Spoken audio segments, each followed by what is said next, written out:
Saksi mengatakan saat pembunuhan terjadi melihat ada pelaku lain yang membantu kedua terdakwa, yang merupakan seorang perempuan keluarga dari salah satu terdakwa. Namun kesaksian ini dibantah oleh terdakwa.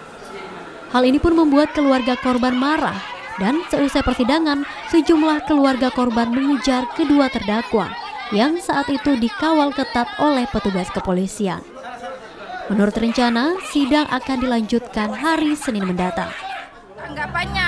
Tanggapan saya tidak puas karena dia mengelak bahwa tidak ada perempuan, baru ada perempuan. Semua saksi bilang ada perempuan, harus ditahan itu perempuan. Saudaranya itu yang ditahan.